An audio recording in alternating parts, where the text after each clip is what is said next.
Good morning to everyone joining us today for the graduate thesis prep symposium. As you know, we were expecting to have Stan Allen. Unfortunately, he could not be here today with us for personal emergency, but we still are going to have the symposium. Today, we will talk about thesis, and we will hear from our students first, and then from the inside faculty what thesis is now, today at SCI-Arc. Convinced that architecture discourse today emerges from conversation between practitioners, teachers, and students. 4 years ago, SCI-Arc introduced the Symposium as a platform to discuss how critical ideas are produced in our field. Today's event is the fourth of a series of conversation, and the attempt of this conversation really is to reflect upon larger issues concerning the school and architecture in general. I think it's fairly easy to say and to look back in history and understand that thesis design projects had a fundamental importance in the discipline, and they shaped architectural culture as we know it now. Today's aim in this symposium is not to discuss whether or not we should have thesis, or thesis should be part of a curriculum, or how thesis is embedded in the school, but rather to discuss the role in the production of architecture, what thesis does in architecture, and also how its nature keeps changing at SCI-Arc. Thesis has been around for 8 years, and it changed, I think, in nature quite a bit. And during the symposium, before we start the symposium with the guests, I'll give a little bit of a summary of how that change happened and what trajectory it starts defining for our school, and probably we'll talk about what is next for SCI-Arc. The assumption for the symposium today is that architecture fundamentally makes arguments towards the making of a building, and that should not be confused with the making of the building. I'm saying this because we're going to talk about plausibility in many ways, which has been a discussion we had for quite a bit in thesis this semester. So the assumption is that thesis prep is not about making a building, but it's about making an argument for a building, and that's what I think fundamentally thesis projects should be doing. So thesis prep is an exercise for the production of that argument. We have 6 selected students who will present their thesis prep lecture today. And by the way, this is not meant to be a review of their work, so don't worry, we're not going to talk about your work specifically. This is a presentation that wants to be a warm-up to the discussion and also wants to showcase some of the topics that SCI-Arc is putting some energy in, the students are putting some energy in, and how those topics fold back into the school. I'm going to call to the stage 6 students: Taryn Bone, Scotty Carroll, Mustafa Kustur, Anna Pavlovich, Julian Ma, and Lucy Yuli.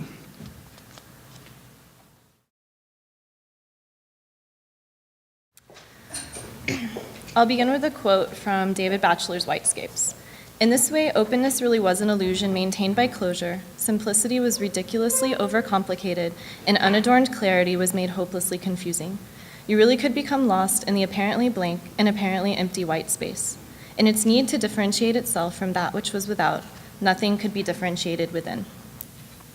Blankness will be used as a means to confound the subject of architecture through defamiliarization of architectural features. Blankness is inarticulate to the point of eeriness. Just as Mike Myers' featureless mask in John Carpenter's Halloween film amplifies feelings of terror by concealing any of the killer's intention or emotions, obscuring conventional cues of architecture's effective ambitions can heighten the intensity and increase the range of architecture's visceral impact on its inhabitants. Adolf Loos pioneered the blank and eerie in architecture. Le Corbusier later saying of Loos, quote, "The cleaning is a work of hygiene whereby the solid surface of architecture, the stylistic and ornamented surface, is transformed into a skin which is simple and naked." His Vienna apartments, which lacked what was considered at the time to be the appropriate amount of ornament, caused such a public uproar that construction was halted and a competition was held to find other, more appropriate options. Even Loos seemed disconcerted with the effects of his work. When the facade was completed, he felt compelled to add a modest covering to an otherwise naked body in the form of flower boxes below some of the windows. Though Meyer's mask still tends to terrorize, the effects of architectural eeriness tend to dissipate with time. Today, Loos's indecent facade no longer incites outrage. Other examples producing longer-lasting versions of the effect would be First Office's seemingly floating pedestals, the inaccessibility of the pyramids at Giza, and Aldo Rossi's inscrutably reticent San Cataldo cemetery. To better understand the working of architectural eeriness, I have directed my thesis prep work toward analyzing, amplifying, and extending the already eerily blank south facade of Loos's Mueller house. Its thick walls and pliability of interior spaces make it the perfect canvas for my formal studies. Techniques I have deployed to date include multiplication, distortion, erasure, and scalar manipulation. Rossi cunningly multiplied abstracted window openings in Modena to produce the cemetery's eerie silence. An attempt to produce Rossi's effect on the Mueller house elicited less satisfying results. Herzog and Demeron demonstrate means of distorting through the wooden house, but perhaps due to materiality, it leans more toward the aesthetic category of the interesting rather than the blank or the eerie. These works by Reinhard Voss utilize methods of erasure to create the eerily blank. The sculptures maintain the understood profile of the face while erasing all features of faciality. Architecturally, Sue Fujimoto begins to use this technique on the interior of his Tokyo apartments, where the windows become erased by the walls, but he refrains from doing the same on the exterior, maintaining an architectural coherence which can no longer be understood to be eerie or blank. Fujimoto's library confounds through scalar effect, which I have tested on the Mueller house, enlarging the openings to reflect the interior onto the exterior instead of hiding it as Loos intended. Suddenly, the Mueller house becomes more like Fujimoto's House H, which purposely reflects interior to exterior. Instead of scaling up, the features could scale down, which happens to work in the case of the Mueller house. Suffocating the face of the building brings it closer to the eerie in architecture. These are some tests of different methods of scaling and slipping the exterior from the interior using the 9 square as a base. The more eerily blank ones are those where the apertures get closer to being entirely closed off. Here, I begin to test the limits of these means of confounding and defamiliarizing the work by making the Mueller house my own. Like Preston Scott Cohen, I treat the interior as a facade in the same way that the exterior is treated as such. By using methods of floating, scaling, distorting, and suffocating the face of the building, I maintain the facade's blankness, but bring the architecture further toward the eerie. Thank you. The departure point for this thesis is a line from Jorge Luis Borges' The Garden of Forking Paths. I am withdrawing to write a book, and another time I am withdrawing to construct a labyrinth. Everyone imagined 2 works. To no one did it occur that the book and the maze were one and the same thing. The title, The Book is the Thing, employs 2 nouns. The word book is put under erasure to both reference the semiotic writings of philosophers Jacques Derrida and his followers in architecture, Peter Eisenman and Bernard Tschumi, who began and then abandoned the active translation project in architecture. I use the word thing for its contemporary definition as an object, animal, or quality, whose name is not known or stated. This thing will be translated from a single character narrative via captured stages of its evolutionary development for the sake of affect on the reader's part. John Haydig notably said, "I believe in books and the written word. Therefore, I fabricate works with the hope that they will be recorded in books." I will develop upon Haydig's statement by putting the book under erasure, and rather than creating a record of the architecture with a book, I will use multiple instantiations of a thing's evolution as its own record. Some precedents of a captured behavioral evolution in other fields are Proust's In Search of Lost Time, Malick's Tree of Life, Bernini's The Rape of Proserpina, and Davidson's Shake. In each case, a single character is removed from the straightforward linearity of time and authored to be understood as fully as possible in each of their captured stages of development and change. Some of the most useful precedents in literature, in addition to Proust and Borges, are the works of Danielewski, Calvino, Faulkner, and Joyce. Each of these writers maintain a consistent and complex style of authorship and allow the reader to maintain a constant awareness of how that style of authorship is effectively impacting him or her. The contemporary architects and theorists below all have sets of elements all have a set of elements containing the same architectural language throughout their work. Lewis Carroll's character, Alice, slightly changes her disposition and form relative to her surroundings.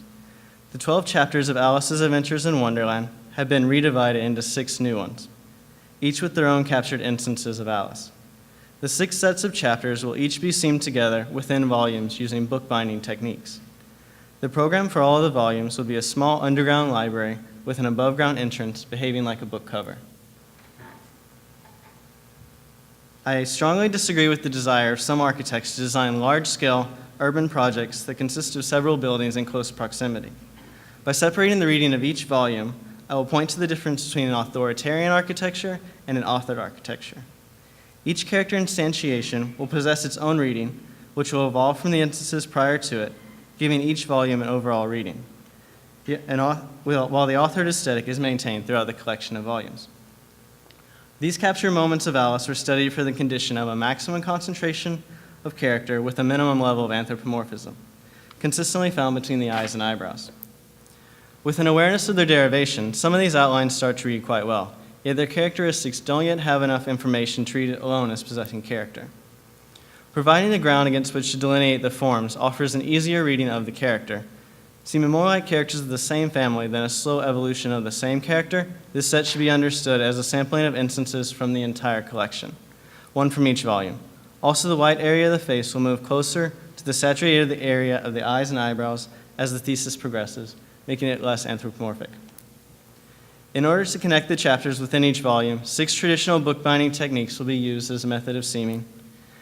These non-traditional bookbinding techniques, as they have been used by book artists, will also be appropriated from stitching, metal and woodworking, as well as sculpture. As part of the proof of concept, these binding techniques were tested. The center row, especially the center image, became the most successful. It employs a zipper logic to reference both the connection of the parts to the seam and the seam to itself. These disused London tube stations are the most likely sites, given their linearity, shared traits, and because they possess an above-ground cover and an underground volume. This is the ideal situation for engaging readers and enveloping them in an architecture of the book. Thank you. I am out of focus. Architecture is in focus. When I am in focus, architecture is out of focus. The perception of controls change from certainty to doubt. The strange awareness of a space in between focus and out of focus provokes the unusual concentration of architecture, which is completely an optical effect, which is totally blurred. Out of focus always generates itself unconsciously, usually in the background, but it is always outside of our interest. What happens when out of focus starts to come into concentrated view? The film character in that image is always on our radar, and at the same time, he is outside of the focus. What will be the response of the human perception to this strange confrontation? Will our reaction to architecture be the same as the question of the wife in the Woody Allen's film, Deconstructing Harry? Hey, what's the matter? You look strange. Becoming unmotivated is a process of blurring between the clarity of the view and obscurity of optics. In this point, foreground and background start to change their ordinary roles in our perception. They transform themselves as a blurry foreground and in-focus background. This thesis is trying to achieve a new choreography of the building itself and to invert visual hierarchy of the building with an urban background based on focus differences. Perception of foreground starts to be equalized itself with the urban background. Based on these ideas, following questions become critical. How can architecture be unmotivated? Can architecture produce itself as a pure effect? How can we reach the unusual moment when the architecture has no meaning and obscures the reality? When architecture begins to melt onto its surroundings, the boundary between each condition becomes fuzzy. They begin to resemble each other without being identical. When do we encounter with that situation in our daily life? The perception of the city in rainy weather, to look out from the steamed window, the experience of the city from the super fast car, to focus on buildings with nearsighted eyes could be the examples of the melted views. Therefore, the blurred quality of melted reality desires to have more attention and while refusing to be easily recognized. Actual and typed urban contexts fall down and no longer exist. The very elements of the city melt into themselves. The words of the definition melt into a whole. Everything becomes similar. Everything loses its meaning. Context becomes fluid. The literary definition reproduces itself as a macroscope painting. The meaning regenerates itself as an effect. Pure, soft, precise, blur effect. In my research, I began to categorize the quality of blur already visible in architecture, and I am asking that, what is the next? Atmospheric blurriness. The experience of architecture becomes feeling. It regenerates itself in every moment as a homogeneous, imperceptible stack. Multiple figures begin to intersect. Architecture spontaneously grow up and stop. Boundary fuzziness is not dynamic, it's just stable. Reflected and multi-layered blurriness. The space is atmospheric and dynamic, but at the same time it's physical. Blur creates itself in the background, in the material, in the opacity, and in the transparency. In this sense, I try to figure out difference and resemblance between the blur as a representation and blur as a physical space, and asking how can a representation chase the reality. The process of representation reflects to the fluid tectonics of space. The reality is going to look like represented. These images shows deliberate misrelation from one medium to another. In this point, representational expertise becomes a sense of error.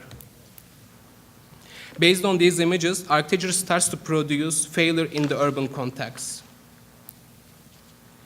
New architectural arrangements act against the habitual urban perception, like from the correct to incorrect, from certain to uncertain, from clear to smudge. All of that images purpose to achieve unusual spatial perception. In this sense, producing tangible blur is becoming the case. How can I reveal the secret tectonic quality of blurriness? In the film Blow Up, the reality becomes more obvious in the low resolution when photographers zoom into photos. Therefore, zoom as a tool exposes the inherent tectonic and material qualities of blurriness. There are some examples from the rescanned, reprinted, and rescaled images.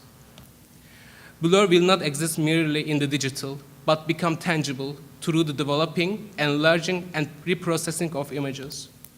The problem of focus, the blurriness of sense, talks about arrhythmic tones of architecture, which is discontinuous, smudged, and unfamiliar. Thank you.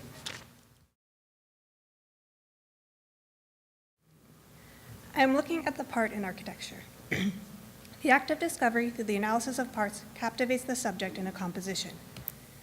My introduction with the part began with Georges Seurat and pointillism. He uses the brushstroke as a part, following Hermann von Helmholtz's rules to create the perfect blend of colors while also maintaining the integrity of the brushstroke or part. The part is also seen in music through John Cage's solo for piano. He extracts the musical part, the note, the clef, the staff, and recomposes them in an unrecognizable way to create his music. In Robert Venturi's essay, The Obligation Towards the Difficult Whole, Venturi argues that the fragmented part creates a more successful whole. The viewer is looking for the completion of the fragment through which the building reveals itself. The parts are completed as we experience the building, and they are never completely hidden. On the right is Blindheim Palace, where the second to middle part is not a complete whole, as the symmetry of this piece is off. Only when placed in the context of the larger building does the part make sense. Kent's Holcomb Hall is 3 completed parts, so there is less to discover. Inflection is also relevant to Seurat, who relied on red next to blue to create purple, the colors reflecting off one another. Peter Eisenman has a different interpretation of the part in Aspects of Modernism. He meticulously analyzes the part and disregards the whole. Every part has a particular meaning or signification that speaks towards architecture. Eisenman's Wexner Center uses a proliferation of grids in plan. When layered on top of one another, the part is not easily seen, but once we start to remove each grid, we understand that each of these is a whole. The grid is like Eisenman's own use of the part, the grid signifying gridness in architecture. Schumy's Manhattan transcripts break the city into 3 parts: space, movement, and events. He diagrams and abstracts these parts and makes a composition from them. This is in line with Eisenman, as each part signifies the greater moment in the city. I then embarked on an analysis of Libeskind's micromegas, specifically Maldoror's equation. The parts here are not inflected, as the fragments are not completed in other moments of the work. They are not signifiers for a greater architectural problem. The parts here set up an equation for us to solve. We are given half the part and must complete the rest. I completed each part, of which there were over 600 in half the drawing. I ruined Micromegas through my in-depth analysis. I solved the problem, and now you don't have to.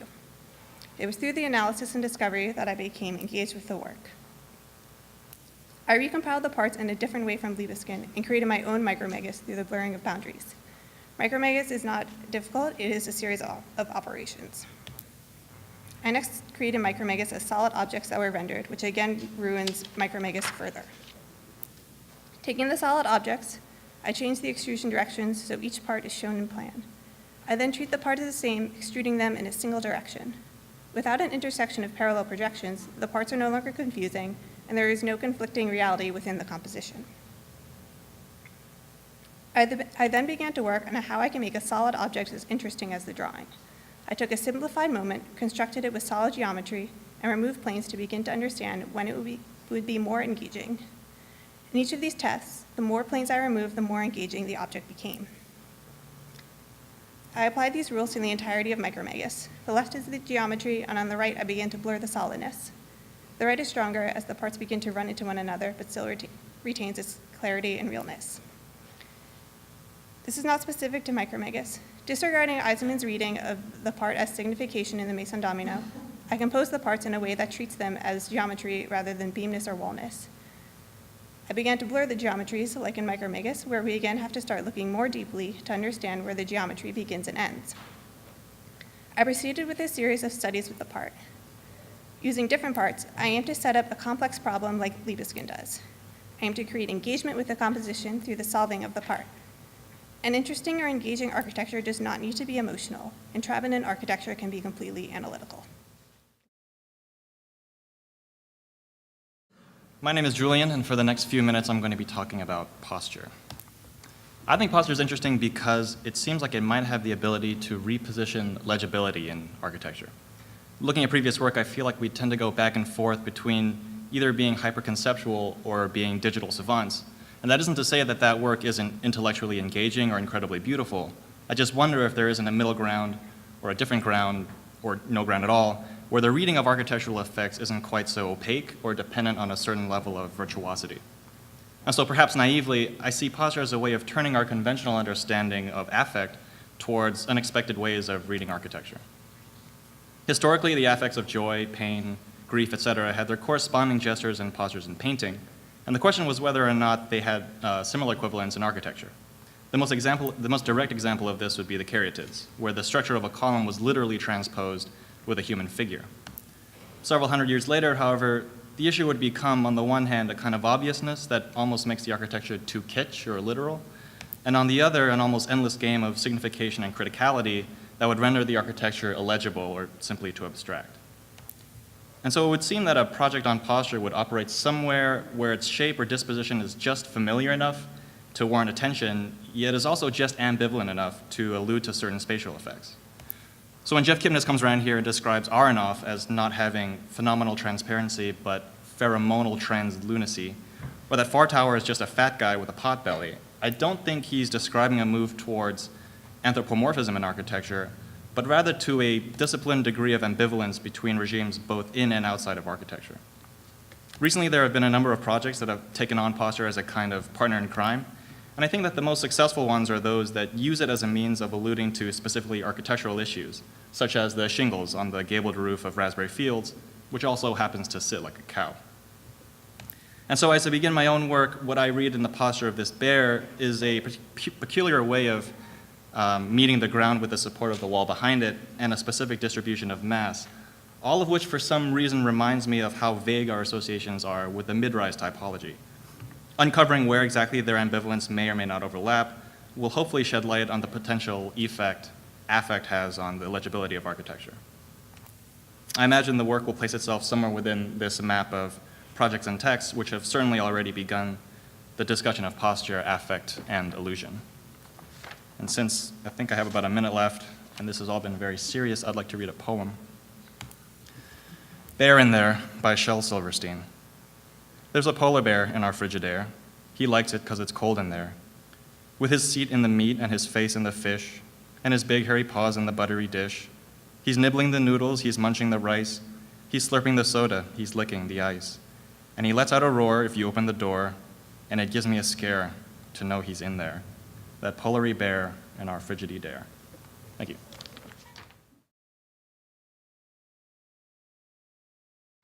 So this question of plausibility has been something, as most of you are probably familiar with at this point, thanks to Andrew and Kipnis's discussion on thinking about what has been brought to the table and what has been explored, is something that I, as well as many of my peers, have been thinking through quite a bit during these last few months of thesis prep. And I think that the ideas that have been most useful for me and have resonated is being able to postulate both a novel and a plausible project for this upcoming summer.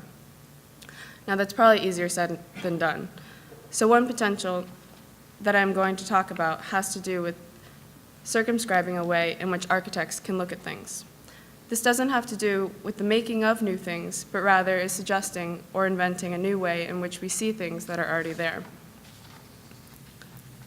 So with that said, I am proposing a project that is set within an urban site, a series of row houses which create a horizontal succession in architecture that imply a certain distinction between the building facade and its internal organization.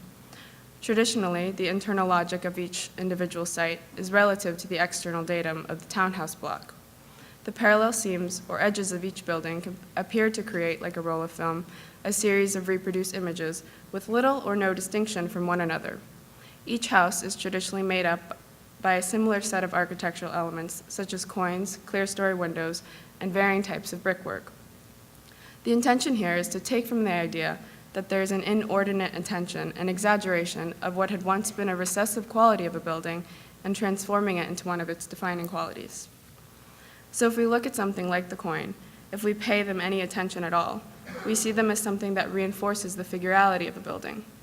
Only rarely do they step outside of that role in order to operate in roles we normally would reserve for primary elements such as doors and windows. One place we see this is in the postmodern, where known architectural features have been exaggerated to almost a slapstick level of silliness. Like a lot of disciplines, architecture has gotten pretty habitual in its confiscation from outside the discipline in order to reinvigorate itself.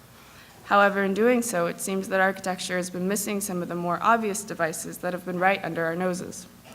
What I find most radical about looking at these fundamental elements is that they can be recalibrated to the massing of a building through their inherently basic tectonic principles, specifically how the pieces interlock. The interest in paying close attention to architectural elements relies heavily on the way that each piece comes together. So in the case of the Bruno Munari puzzle, there's this quality of areas that do not necessarily have a perfect fit, which create a complicated piece, but also the idea of a figural void and a figural solid is superseded by just a group of figures. So here I'm looking at different types of interlock found within architecture that suggest either a literal interlock, where the diagram is the building, or an implied interlock, where the building doesn't necessarily reflect the diagram. Here, the interlock is read in either plan or section as a strong reading created by a hard interlock of two things. Whereas the implied interlock gives the impression that there is a physical residue created from the displacement of material, whether through a change in scale, as seen in the Schallager, or a removal of material, like in the Kasha form. And again in the zone, there's this impression that there's a liminal zone between two things that could overlap or pass by each other. This would be an example of the interlocking of space. So I've been looking at various types of interlock and organizing them through a way in which the pieces are assembled. These sort of limited geometric explorations begin to look at how interlocking details would begin to function at the scale of a mass.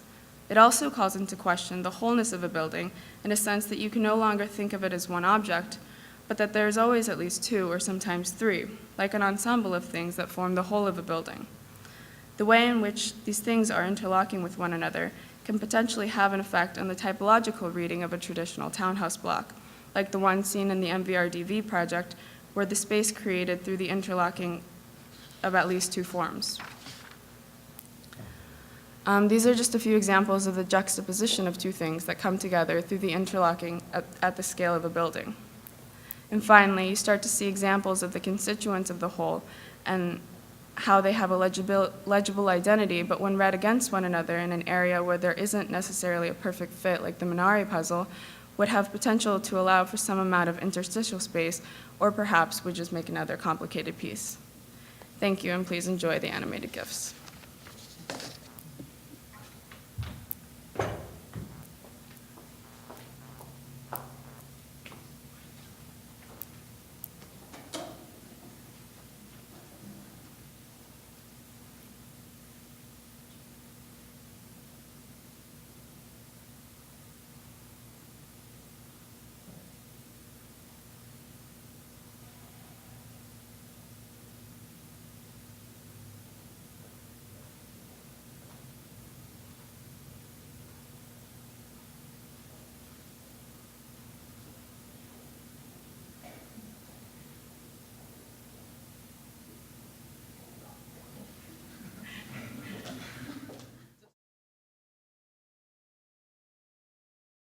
Thank you for the fantastic presentation. I want to somehow give a framework to the symposium. As many of you know, Thesis was reintroduced at SCI-Arc, I think, 8 years ago, and 4 years has been run by Hernan, and this is my 4th year, so that's, okay, we did that, 4 plus 4, and I think the thesis not only became the end of your graduate studies, but most importantly, it became the way in which the school tests itself, its ideas, and how to propel new projects or new ways of understanding our field. And I think it's clear that we have a long trajectory of projects in the past 8 years, and they became more and more rigorous. And it became important to own the choice of what we should think about. I mean, it was just an issue of consciousness of the choices that I think came about in these 8 years. Also, I know most of you know that I've been working on this book, collecting the past, I would say, a lot of the work that has been done in the past 6 to 8 years. And while putting it together, it became clear that those shifts were actually brought to the table not only by the students, but also by the set of discussion that we had in the symposia and in the lectures. So I'm going to put together the ones that I think are more relevant to what we're going to discuss today. I thought Brett Steele was one of the first moments when we opened up the school to someone else in 2009, and he discussed thesis. And I thought what was the most interesting part of the discussion is that he identified the nature of the thesis at SCI-Arc as nurturing talent. And he understands SCI-Arc as a kind of school that identifies talents. They try and grow talent. Also, which I thought was interesting about the lecture that he gave, is also the idea of creating an audience for ideas. And that is the moment a thesis design project become like an architectural school itself. So when the school is able not only to nurture talent but produce ideas and own those ideas through the audience they create, then something new happens. So this experimentation with how you make that audience is a fundamental part of any thesis design project. Also, I think in that lecture he gave and he propelled the fact that SCI-Arc could not rely only on talent, but there was some level of urgency in ideas that should have been taken on rather than others. Basically, he said there are projects that are more urgent than others. Projects that we should think about, projects that are old, projects that are not relevant anymore. And that battles about when problems need to be taken on is a battle that are fought in a discipline. A thesis should have a kind of urgency to be called an important thesis. And the discipline is looking for the topics and basically is trying to answer what is the urgent stuff today. Also, you know, it was very important at some point, I think, to define the difference between talent, ideas, and how those ideas are proved. I mean, the idea that thesis has a structure in itself and is very difficult to define because everybody has a different take on it. And I think SCI-Arc produces its own nature. And it's not that we're trying to structure it, but we're trying to follow it and probably implement what we do with something that we don't do yet. And one problem that I think we solved was the differentiation between talent and proof of concept. And I think at this point we're at the problem of understanding the distinction between proof of concept and project. I think at the beginning we were doing project without idea sometimes. We got the idea. I think now the difference is how then you define a proof of concept and how that defines itself in its nature away from a project. Thesis is an intellectual instrument that architectural schools use to push ideas forward, interrogate them, and ultimately develop new forms of knowledge. And like any other form of original knowledge, thesis use a proof of concept as a demonstration in principle. And so how do we make that shift when we go from spring to summer? How do we define the difference between them? As we all know, we had a set of conversation not only through the symposium, but also through lectures during the semester, and I thought it was important what Jeff Kipnis started this year in January. He basically said, when I first came here to advise on grad thesis, I was concerned by a degree to which there was either indifference or naivete or ignorance about the relationship between current work and the history of the discipline. And so we worked very hard on that, and I think that's been a success, but now it's become a problem. I mean, I don't think it's become a problem. What is basically is trying to understand is that what is the next step? How do we introduce again project now that we have understood how projects fit into bigger ideas, audiences, and the now? And he talked about reality, which I think has been a difficult word to digest. And reality is that building type, which is not a useful way to teach architecture. So somehow he tries to say reality is not how we teach architecture, is not a way to develop a language, but however, is the only way to move forward an idea into a built architecture. So basically, he opened up the ideas of calling dual responsibility of architects, really working into discipline, but also somehow engaging with practice. So I want you to demonstrate your thinking in a disciplinary way that is derived from the now, and to associate at the same time with the possibility of some building type function. So basically, discipline, novelty, and reality are the three ingredients that he outlined as being important in thesis, which I thought was problematic in many ways, interesting and problematic. It basically raised a flag on proof of concept has been done, and so now that you own that, how do you move forward? But somehow it opened up the issue, the reality is really a Trojan horse to deliver architectural discipline under false pretenses, that basically we have a double narrative, one for us and one for everybody else. At that point, I think Andrew came in and responded to the lecture, which I thought was interesting the way in which he talked about it, because instead of working with alibis, he opened up, I think, the idea of lies and how lies somehow are a form of reality. And his response, and I know that you're here, so probably you will talk about this later, but I'm going to try just to simplify this, or at least what I thought was interesting is that he talked about the awareness of the point of entrance of a thesis, or in general as a thesis project in school. So the awareness of the point of entrance somehow is a relative issue, no? So it's not like we should be all working with reality. It's, are we aware of what a project is and where in its development we're at?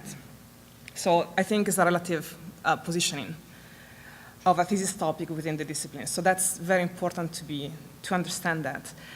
And he also identified real as the only radical stage left for some thesis projects. So somehow said there is an end to some projects, and they are now mature. And that hasn't been said before, I think, in the school. In many ways, that's the first time that something like this is said, that there is a timeline, and we should actually look at the timeline that makes a project stronger.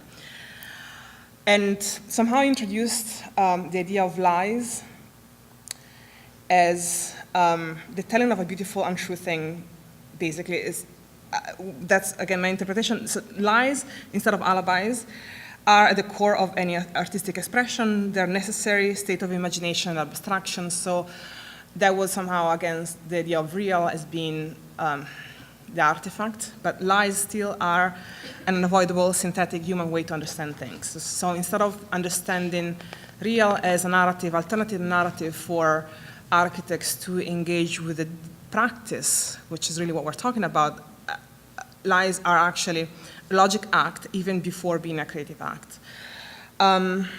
So that breaks the implicit opposition that the truth refers to what is real, while fictions are considered not real, which I thought was important because fiction are at the core of the human artistic expression and what we understand as real.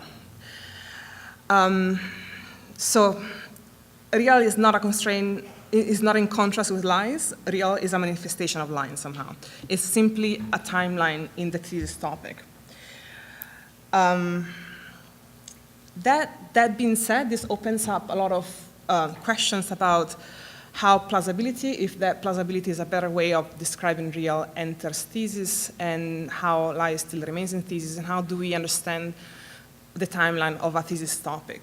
So in particular, once several other manifestations of a fiction have been mastered, it becomes useful for the discipline to understand what is left to conquer within a certain topic and to converge toward that. And I think that is, to me, what I think is very important right now, that we're going from proof of concept to the project in thesis to understand and be aware of the positioning of the project and what is left to do on that project.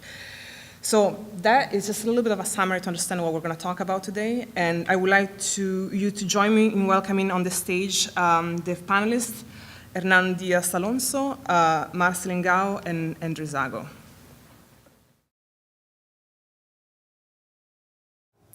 I guess now that the students are going from spring to summer, it seems to me important to understand the difference between proof of concept and a project in general, which is what they're going to have to try to do. I think at some point we've done a lot of proof of concept that became the way in which we understood the summer project.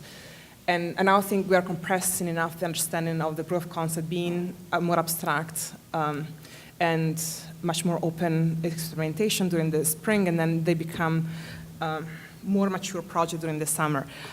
And my question to the panel is really, how do you understand plausibility entering thesis, understanding that really thesis is confined by the means of words and visualization that we're familiar with in any academic context. How do you engage with plausibility and reality, and how you imagine that happening during the summer? Silence. Okay.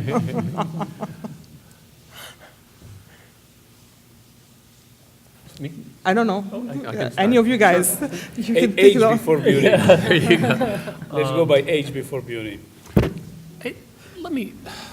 I want to sort of put that a little bit into a context, which is, I have been thinking about the discussions that have been going on over the course of the semester, and it is. I guess my thought is I hold the things that have happened with thesis, graduate thesis at SCI-Arc.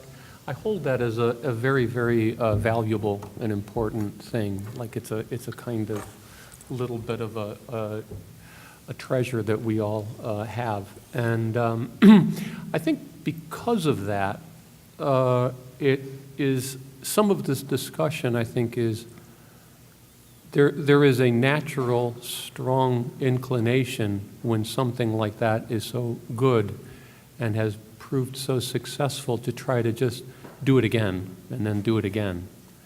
And I think what I was trying to do from some of the discussions, and I think especially, not even the points even that Jeff brought, I think when Sylvia had her talk here, which later became that essay about the end of pavilions in Art Forum, and she was, at that point, she was still sort of struggling with how to express it. And she was saying, I don't know how to say without it sounding like some kind of dumb, like pro-practice, thing. So it just made, I think, me think, and apparently others as well, think that there was a kind of a change, a moment of change. And realizing that if we tried to do the same thing again, that we would simply become our own copyists. And that it had nothing to do with the assembled talent or the assembled, incredible direction given by your advisors. et cetera. It would really just have to do with having exhausted a certain set of possibilities and not having, it's like a dog whistle, not having the right, hearing that pitch and understanding that it was time to move on. So my argument, and maybe this argument resonates with other people's insights as well, is that there is some kind of whistle blowing, and we've got to figure out that next thing, and that's where then tying into some of these other questions seemed important.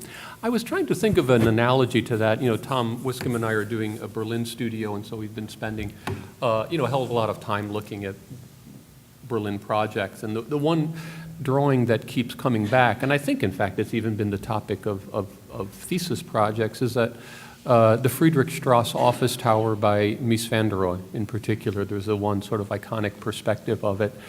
And I was trying to, I guess I was thinking of a kind of analogy, because I talked a little bit about the recession, the Great Recession, and what that means. In World War I, there was already, prior to the war, a kind of explosion of modernity, and then precious little opportunities to sort of see that in projects. And so what you do have in the trenches, you have people like Mendelssohn or Santelia, or more particularly Bruno Taut, proposing projects that were exploring, in a sense, without any need to be checked, without any need to be instantiated, certain vision, and I'm uncomfortable using the word visionary, but let's say certain visionary possibilities. And in particular, let's say with Bruno Taut and his Alpine architecture, 1917, 1918, these fantastical crystalline glass buildings on top of the Alps. And then you get to 1921, the Friedrichstrasse was a competition. And Mies's project was in fact rejected because it was not feasible. He broke rules. It was not a feasible building. It in fact was not a possible building to build at that time. But it was a leap forward in terms of what I would call plausibility from the Bruno Taut. In other words, you see that, and then suddenly you think, well, maybe that actually is possible. It would be easy enough to say, the Bruno Taut, these are amazing, we can dismiss it because this is a kind of vision. So I thought that was that kind of moment, where this laboratory that had explored a series of possibilities. Maybe the opening remarks will be a little longer, and I'll stop. I'd missed Sarah Whiting's lecture, and I was just listening to it online that she gave here last semester. She talks about the 10-year anniversary of the Doppler effect essay by her and Bob Somel, which sort of puts an end to a certain kind of critical project, or at least points to a kind of possible positive future beyond that. We see a kind of exhaustion of the pure uncritical enthusiasm of all things digital that finds, I suppose, its end in parametricism. And then I suppose, after we see the third or fourth stepchild of OMA, we understand that all the fascinating radical possibilities presented by the kind of Dutch school have run their course as well. So there were all of these possibilities of what was next hanging there in the air. We had our own little, not nearly World War I, but we had our own time where we could spend, let's say, rather more time speculating than practicing.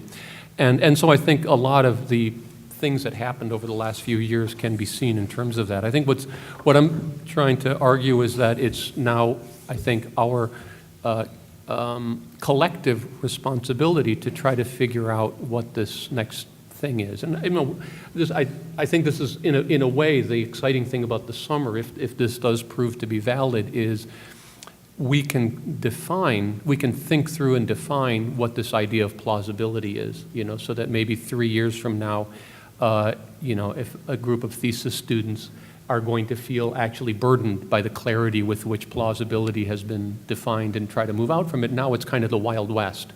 And one of the things I would like to talk about today is maybe trying to sketch some of the contours of what that might be.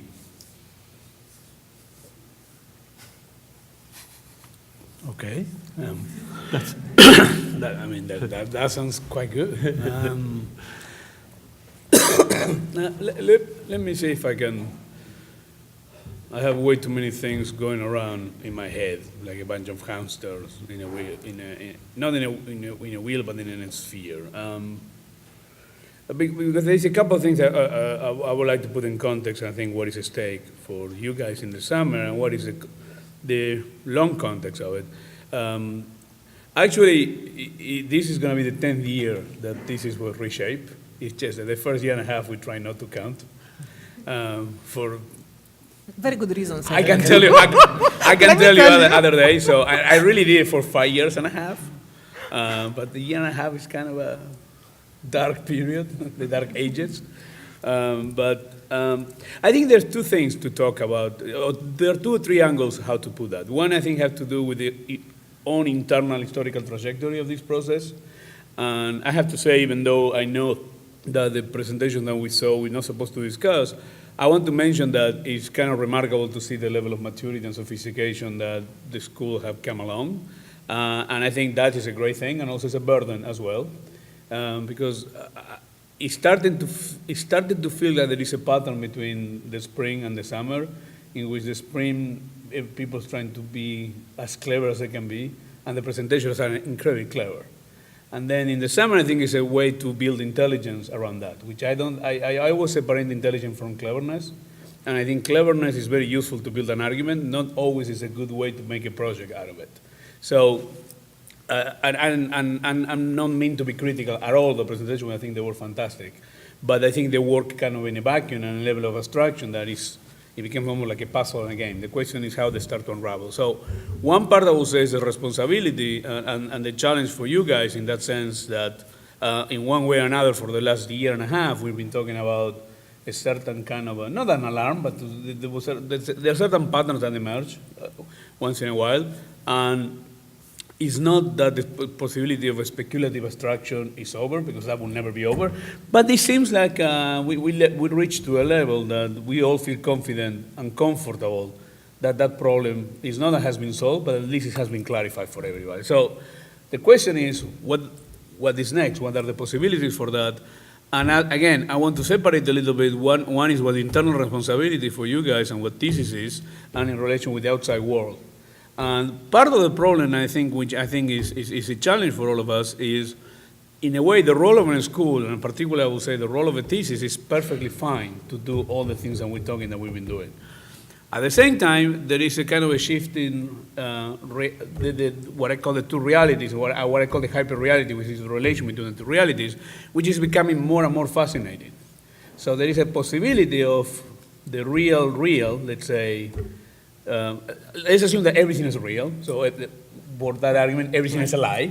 Right. But how we start to intersect that. So I'm personally interested to start to see how we start to deal with the problem of possible and plausible, and what are the possibilities, and how that can become an exciting point of departure for the thesis. I mean, one of the things I would be, if I had to be critical about ourselves, is we tend to dismiss certain banal and prosaic problems as not interesting enough to be part of the thesis argument. And I think we master that. And to me, it will be interesting to start to absorb some of that into the argument, to start to absorb some of those aspects of the problem into the thesis. That I would say is one thing to me that I would like to see happen. The other one, and you were mentioned some of the problem of the discussion around the modernism era. A couple of interesting problems was, at that time, many of those problems were not feasible also based on technology and many other problems. Right now, most of the problems that are not feasible is usually a problem of budget and money. It's not a problem of technology and tectonics. So conceptually and culturally, that's a different problem. But in a way, sometimes we behave internally like the problem of possibility in terms of doable still is part of the discourse, which I'm not so sure that it is. And I think that it requires a different shift on how we start to think about that problem. And I would argue that, to me, is something that still is missing in our conversation moving to the summer. Now, do I think we're going to see some of that in the summer? Sure. I think there is an agenda there, and you can see there is a latency. And the other thing which I want to be cautious to is this idea that every time that we think that we reach a point of saturation or accomplishment and so on, the immediate reaction is to go the opposite or the contrary way. And I want to make sure that we don't do that. I'm much more interested in all of the above strategy than kind of jump into the only in the critical or the rejecting way. So I want to be careful with that, because I think also I want to make sure that we are not stimulating to say, okay, this is over, we done it, let's do something else, which is sometimes with Jeff argument get misconstructed, because I don't think he's doing that, but sometimes it get misconstructed. To me, it's how we add new layers to that and how we start to move in a way that it keep pushing for a project, for a progressive agenda, and not one that became a commentary agenda of a work. And by the way, it's not of a project that by no means is complete. I just want to say something. When Silvia was talking about the pavilion and how liberating architecture from certain programmatic function was once upon a time a device to propel freer and more interesting architecture, and at some point the project was done, meaning actually going back to certain constraint was probably more interesting than staying to the constraint. Somehow I think is a way to look to models that are in the past to understand what is next. So I understand that kind of argument. We should not look back to know what is next. And I was yesterday talking to Greg Lynn. I was at the Ideas project and on campus, and he said something interesting. He said, well, now we're working on technology that, and we're working with Boeing, or we're working with Disney, and what these clients or companies do is looking at what in 20 years they will need and what technology will allow in 20 years. And we're working on a project that in 20 years from now would be real. And that's what they're concerned about. And there is a very specific understanding of technology linked to reality. And plausibility is, yes, it's 20 years forward, which you could think of being not plausible today.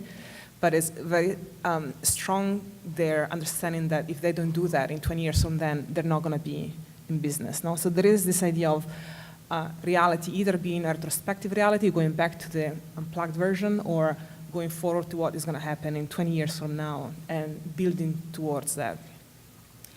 But I think that maybe has to do with relevance, because as a term I prefer. I mean, the plausibility, sometimes it makes me a little bit nervous, because the idea of plausibility, first of all, how do we come to some kind of consensus on what plausibility is? What is plausibility within the realm of, we've talked about fiction, the real is some kind of artifact, maybe even a building scale artifact, a piece of architecture, as opposed to a concept. This is something I've been thinking about as well, is where does fiction take, where does that occur, where does that take place? And so I think it has to do a little bit with your first quote with Brett Steele, saying that architecture and the thesis really demand the kind of construction of different audiences. And so who is receiving that artifact? And how does that group agree on what is plausible or implausible? Because in a sense, I mean, I'd be curious, do we think any of the things presented today by the students, which again, I think you guys did an amazing presentation. I was really struck by how articulate and clear your presentations were. And also, I really can imagine those becoming fantastic projects. But again, do we, is there a point where we would say anything that we're seeing there is implausible, or is it outside of the scope of having that judgment placed on it? Because I would say none of that is implausible. So I'm less worried about becoming plausible than about becoming relevant and establishing a kind of the audiences or the constituencies, as Todd Gannon mentioned in his lecture. But I think the point that you bring is an interesting one, but I would say in relation to that, there's two things. One, I would argue that most of the thesis, at least in the good schools for the last 40 years, was predicated for some kind of a suspension of disbelief. Mm-hmm. I mean, that it was kind of required, right? One way or another. At least the interesting, the one that the history register, from Zaha Malevich tectonics to Peters and Kemp, you name it. I don't think we are in an era that we need to suspend disbelief for a thesis to be relevant. Like, there was a kind of a distinction between discipline and practice that it was absolutely necessary. I'm not so sure yet how it's going to unravel. I'm not saying that I have the answer for it, but I think what you hit is at the heart of the problem, which I think is, I think the thing of relevance is important, and the reason that I saw the word now, which I've been hammering, particularly with Jeff, we've been discussing a lot about the problem of the now. the now, the now, the now. And it has nothing to do with kind of a fashionable, discardable way. It's to say that actually whatever you do, you can only think from the now.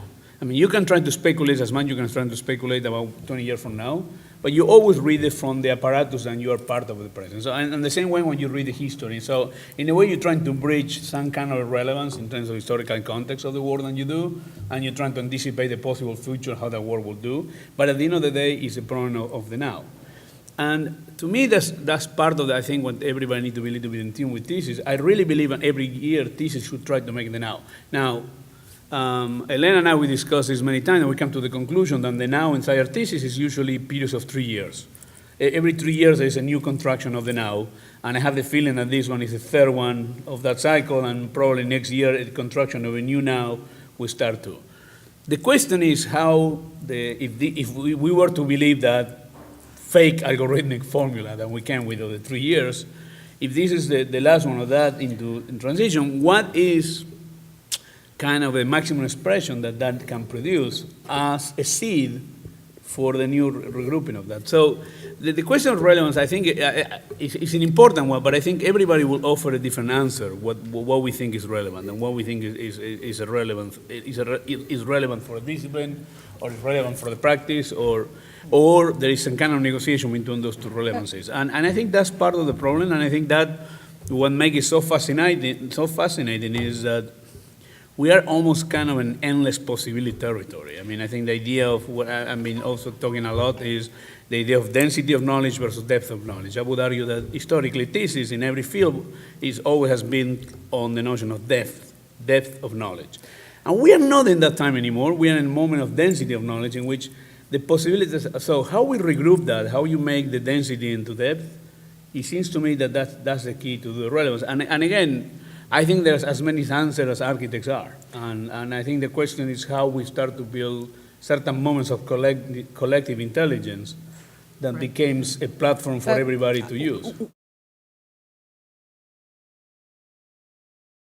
Just one hope that I had in this symposium, I think because we can talk about all the shades of the possible shades of what happens at SCI-Arc, and I think that's fair, and probably we can produce millions of ideas every semester, and that will keep on happening in the school. I mean, so that there is a timeline of ideas in the school, and these are maybe 3 years or whatever that is, and there is clearly ideas that are older than others, and they've been, they're mature. That being said, do we believe that beyond the thesis and beyond the school, there is a maturity, or there is a way in which this idea should be translated into a larger audience? Meaning, are we going to keep on producing small ideas in our own school for a long time, which create incredible body of work anyway? Or do we believe that it's more important to move those ideas into a different level? I mean, that's the major question, well, I think. There's a couple of things. I want to just, I think there's a couple points that Hernan brought up that I think are worth repeating. I think it is, we're not discussing the new austerity here. I think it is, I think, underpinning our entire discussion is the assumption that you all are eager to produce an unreasonable amount of unreasonable work, and do that without fear. And that's if we don't have that, we don't have a lot. Yeah, I think that's important. It's just where one aims that, the trajectory of that work, I think, is what we're talking about. And I think the other point Hernan brought up was about exactly what it is. But let's say the question of what plausibility is. It's not. I think we're in a very different era in terms of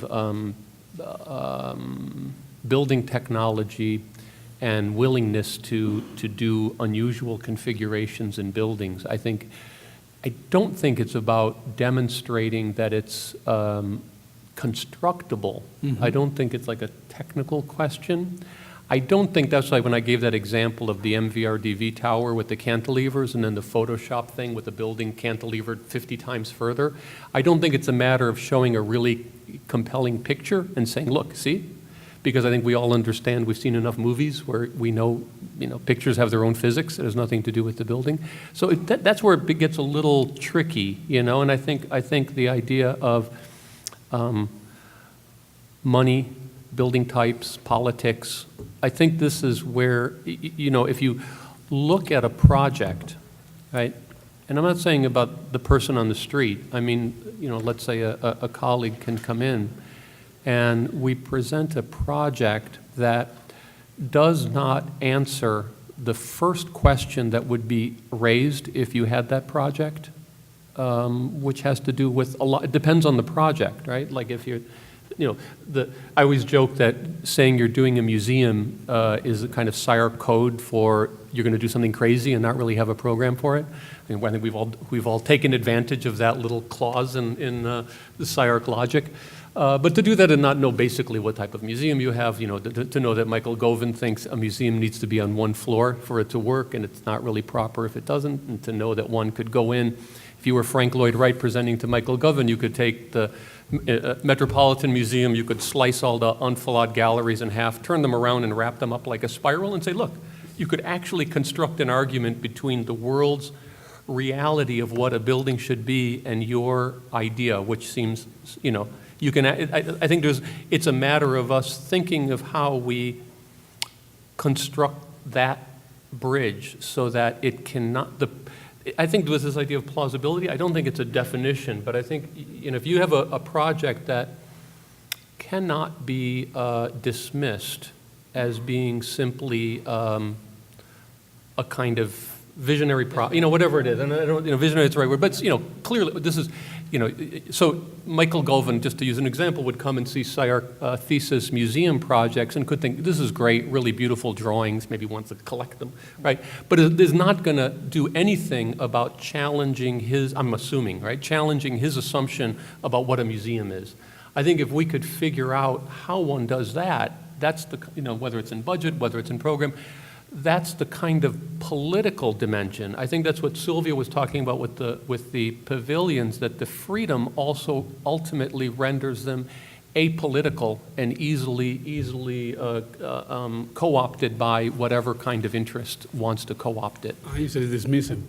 Yeah, you dismiss it, exactly. Well, I think something that you said, Andrew, in your lecture that I found really important on this topic was the idea of making the discipline nervous, in a sense, that if a project has the ability to do that, and that's where I think, that the plausibility issue is highly relevant, that if it's taken seriously and it's not like this is outside of, or is this art or architecture, used to be the big question, and still is for some practices, that in a sense actually having to acknowledge that yes, it is architecture, it is part of the discipline, and it does have ramifications on the practice. I think to do that, but to still maintain some degree of, I guess, autonomy from, collapsing totally into the practice. I guess that's the fine edge that we're to be absolutely honest, I'm not worried about that. I think the context of, and going back to the original question of this round of conversation that Elena posed, is I think it is our obligation to get it out of these walls and make it part of a larger conversation. I think in one way or another it's happening. The question is, are we willing to engage in a much more aggressive enforcement of those ideas in the mainstream? I don't want to talk about the real, because if not, I think it's missing, like what we do here is not real. I think both are real, the different constraints and problems. So I'm not particularly worried about that, because I think the way that the thesis as an intellectual infrastructure works, I think is very strong and profound, and I don't think it will always be at risk. It doesn't matter if we try to throw some kind of a very straightforward problems into the mix. I don't think it will diminish the speculation at all, but I think actually all the contrary. I think it will make the speculation more relevant. I think because then the speculation is trying to engage with larger problems. Like I don't know, but we can take multiple examples. And by the way, I would say that the first front of defense in relation to that is the evolution of the people involved in being the advisors. I mean, the agenda of everybody advising is very different than it was 8 years ago or 7 years ago in their own individual practice, in their own individual desires.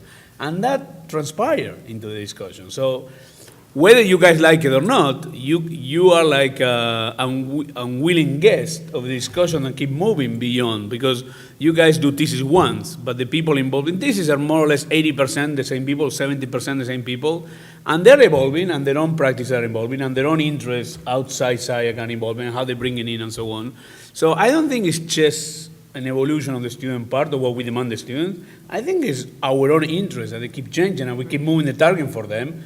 And fair and unfair, that's a part of it. And to me, that is an interesting thing to see in parallel for somebody who's been involved in thesis, is to see also the people advising how they're evolving, how how their interests are changing, what their ambitions are doing, so how many of us we make, and I think the students do that, you do intellectual decisions of reductions, of scopes of research, because you know that taking on the 100% is not viable, and so on. And I think that you didn't see it 6 years ago.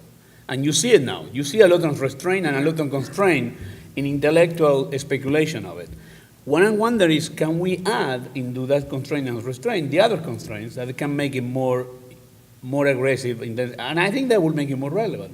And I think that is a way for us to start to engage in larger discussion. Now, then we want to discuss for how long we want to do that. But I think to do it for a while, I think it will be healthy and a good leap of faith and a good things for us to jump. So I wouldn't, like for example, in all the presentations today, which again, they were fantastic, there were very few hints about, okay, what you're really doing with it. There was very few hints about what is the final goal of it. And it's okay, I don't think you need to know it right now, but it's good to at least to start to have a sense. Because one of the realities that we know, the fundamental difference between practice with pure discipline is you always work in a problem that the end goal was given. If it's a competition or a museum exhibition or a client, you're given an end goal, and then you speculate around that. You guys are inventing the end goal. But to have some sort of an end goal built into the argument, it doesn't hurt. And right now, you guys are much more invested in the abstraction of it, which is okay, this is prep. But one thing in very concrete terms for the summer, it will be really useful to see in the first review a very clear sense doing my project at the end is going to be something like this, which we don't see it all the time, right? So, I don't know. I mean, I also want to point out, reinforce what Andrew was saying. I don't think we are arguing for any sense of restraint or frugality or anything like that. I mean, I think this actually is a super exciting time. I think the work is incredibly promising. I want to be very clear about that, because it seems like every time that we have this conversation, we tend to focus in what is missing and what we like to see, without focusing in the other extraordinary thing that is working, and we hope that they keep working. I'm not really worried that it's going to be like a virus of rationalism I just think, to me, it was important to at least create a collective memory of what we produce as a school in terms of ideas, and an awareness of what has happened before, and understanding from the part of the students that these ideas have fathers and mothers and children, and they actually have a history, and maybe part of this is the book or the archiving. I go through them and I realize that very often the thesis prep have similar topics, and the similar topics evolve, and sometimes don't evolve enough, because there is not memory of the fact that that topic has been already is already mature, that has been done before, enough time to understand that that's going to be just simply a reiteration of a stylistic way of understanding a concept that somebody else worked on. So part of it is, I think, is an internal problem of memory, understanding how we produce certain topics and how they evolved and how to be aware of them as an institution. And part of them is trying to build a capital and say, well, if we have done this, can we advance? And if we advance faster, maybe we can gain some more terrain than we are used to, and we don't start from zero. I mean, that kind of collective memory, I think, is important. That doesn't reside only on me or on the advisors, but actually is a school property. And that, I think, opens up a very strong way of discriminating between things that are useful and things that are not useful anymore. And once you've seen that, and you understand that your project is not novel or not useful or has been done already, or you should build upon it in a different way, I think that kind of conscience, from knowledge from the students are quite important. As a school is more important. I think we can actually then encompass very different aspects that are not simply visualization, they're not simply personal, they're not simply hunches of what goes on in the school, but are much stronger propositions that are able, since they're already engaged with the visual and what we do best, can they now open up to other problems that are probably going to make us stronger as an institution and stronger as architects in general. I mean, that's maybe the hope for this discussion, to understand when this is triggered and how this is triggered and how that can move forward the school in general. Well, I think something that you instituted, Elena, a few years ago, remember the thesis clubs? There was Yeah, like no, a that was the almost beginning a of that. subgroup of meetings, I think with Hernan and with you, that there was, I thought, the interesting aspect of that was that there was almost an attempt, I mean, they were, the categories, I guess the question is how the categories are selected and whether the categories fit the people that are, being asked to participate in that category. But in a sense, it was sort of crossing through, because we have the 10 thesis prep groups. As you said, the advisors are bringing a lot of issues to the table, but the students are also bringing their issues to the table.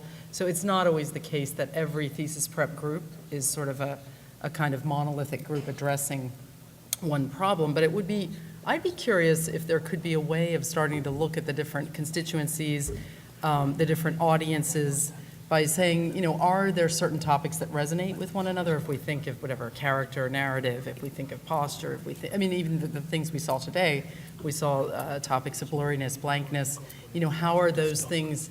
What is it that makes them similar, and where do they differentiate themselves in how they're? Why would we be addressing those particular topics right now? Why do we agree that they're relevant? Obviously, there is a certain group that agrees because we're, the topics have been developed through thesis prep and are presented here today.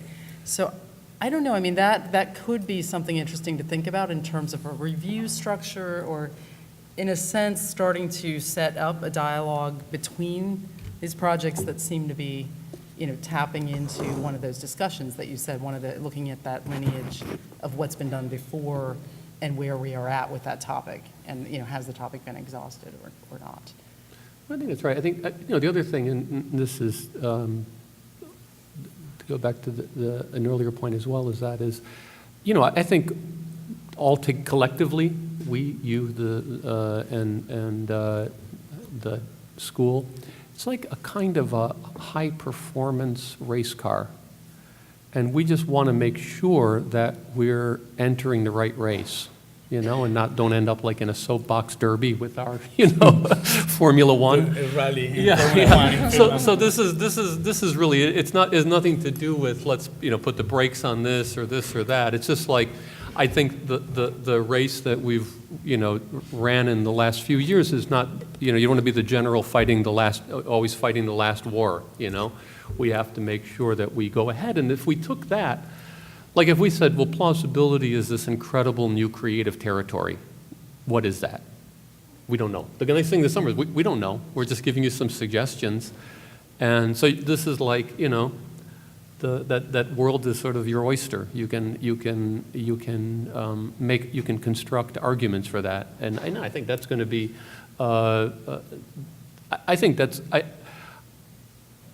I think it's going to be a very exciting summer. I would even say last year, even though there were terrific projects, I was already feeling, and I think there was some discussion amongst us, that we were in a kind of late phase of, this creative explosion of brand new possibilities, right? And eventually, once we say, oh, let's have another summer of creative explosion of brand new possibilities. Like maybe there's only so. I was almost arguing there's only so many, and we opened them all up. Let's see if any of them actually pan out. It's not. I think there's a kind of impersonal nature. This goes to the question of the other projects and the group. I think there's an impersonal nature to past accomplishments. Of course, it's done by individuals, and we're proud of them, and everyone's proud of their own work. But in a sense, this was that Kubler quotes, once it's put into the kind of flow of things, then it's a body of achievements that one can look at and build on. The other thing I was going to say is with that idea of plausibility, I keep thinking, you know, if any of you have ever had a chance, probably this is not the case now with Rem Koolhaas, being as he can get whatever projects he wants and doesn't have to justify them so much. But if you've ever seen the way in which he can argue through a project that arrives at a extremely unlikely and even radical solution, it's a kind of logic, you know. So whether one wants to do that or not, I mean, this has become a cottage industry of younger firms that just know how to make these kinds of crazy arguments and don't actually have something to deliver in the end. So let's assume we have something to deliver. To know that one has, you know, it's a hospital, you know, and so you look at a hospital, you understand what they are, you understand your interests, you understand what you follow, what rules you can completely reinterpret to understand, you know, to make a new kind of hospital, and you can present that. It's not in a sense brain surgery, you know. It's just a matter of thinking, okay, you know, if I had this project, so as opposed to saying, you know, oh, it's a hospital, and it's, you know, a project that from day one would be, you know, wildly inconceivable as one. You're kind of neutering the project. You know what I mean? Like everyone can, again. Nice drawings, not nice drawings, we can discuss it in other terms, but no one thinks, oh shit, this might, you know, maybe I have to rethink about what a hospital is. Clearly this one doesn't work, but you know, there's a fascinating set of possibilities. I think that's the part that's usually missing in projects. I'm not saying it as a weakness because it was replaced with an incredible amount of other work that needed to be done. I'm just saying that I think the feeling is now it's time to actually do some of that work. But also, this notion of plausible, it's interesting how also to have a much larger way to read problems and so on. Like, I always think that, to me, there is a fundamental difference. Like, I don't know, one would aspire that a good project or a good thesis is like a good science fiction piece, which is different than a fantasy piece. Like a good science fiction piece is establish a possible future, and it's usually rooted in conditions of the present that we can understand. Now, when you look specifically, let's say, to the film as a genre, which completely, by the way, this is a whole other discussion, one could argue that the science fiction movie completely changed the notion of visionary urbanism, but that's a different conversation for another day. But one of the things, when you look at the genre, there are certain things that, for example, when you look at the bigger picture, there are certain things that become really attractive. Like when you look at the work of somebody like Ridley Scott, we produced two seminal pieces on science fiction, like Aliens and Blade Runner, right? So Blade Runner became this kind of a really important piece and so on. Most of the people forgot that it was a very low-budget movie. And the reason why it became so effective was because it was done with little money, so they did it in downtown LA, in a time that downtown LA was a ghost town. So they added a couple of things here and there and so on. So this idea that Los Angeles 2014 would look like that, it came out of the necessity to produce a viable narrative for the argument of it. Was it set in 2014? Yes. That's interesting. And actually, downtown was, LA was like that in 2000. 2014 got super clean and organized.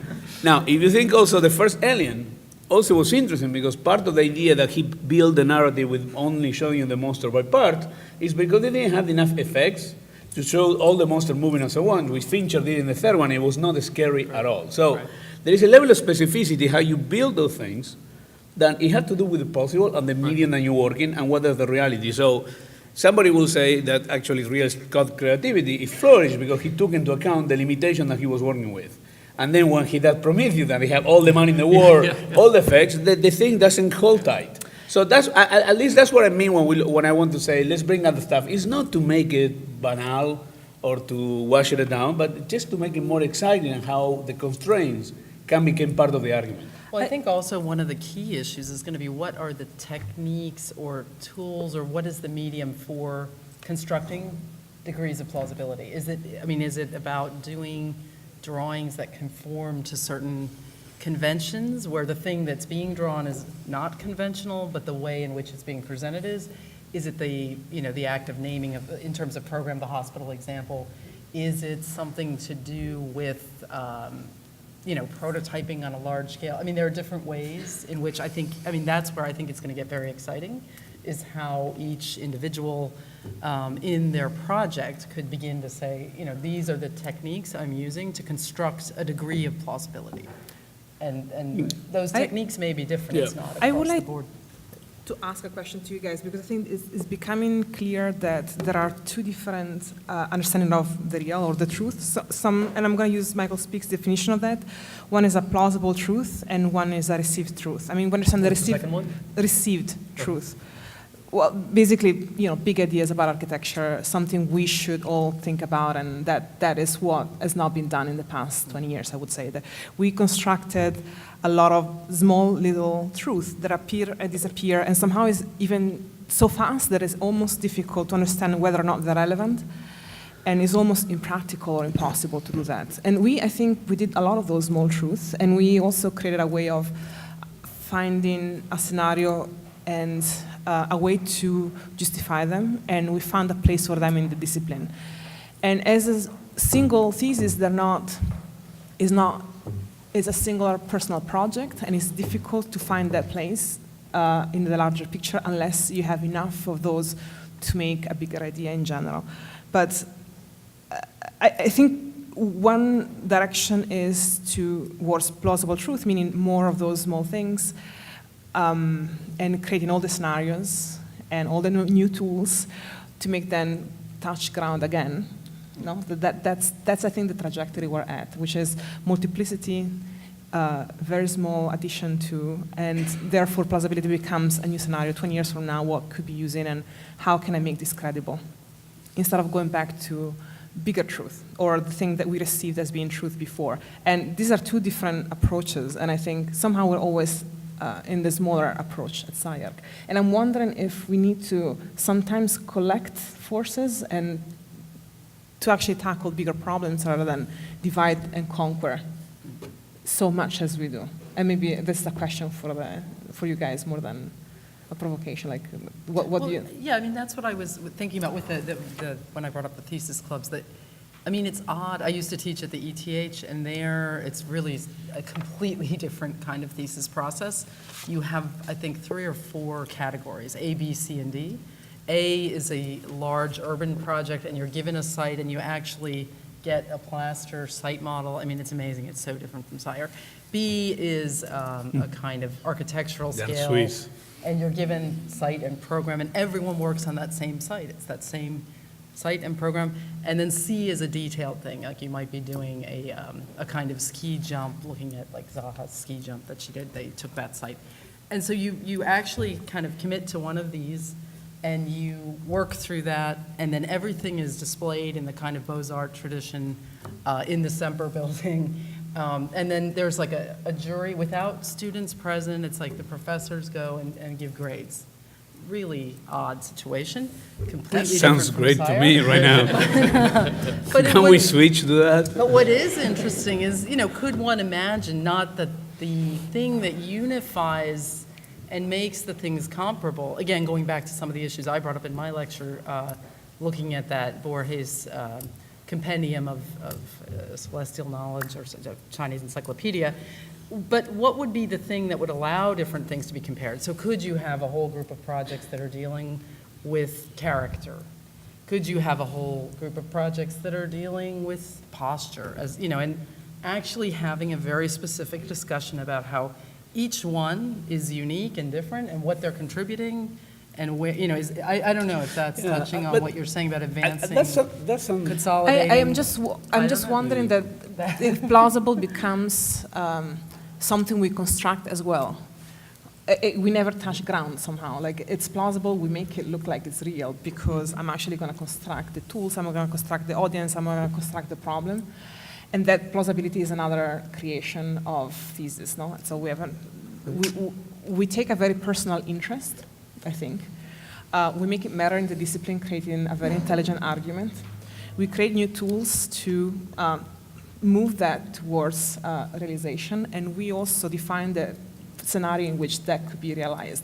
And that could end thesis into a completely autonomous exercise that never touches ground. And I'm wondering if now is time to understand plausibility in that way, that we know how to do it, or plausibility as we have to open up and fold it back to bigger truth, or it's just, that's the question. We open the door to not or not. I would say at the most practical level, merging this one with the previous thing, that I think what you're saying, Marcelyn, is interesting, but to be absolutely honest, and I saw this when Elena started doing it too, the first reaction when you start to coordinate thesis is try to give like a very hardcore structure and organization and categories and all that.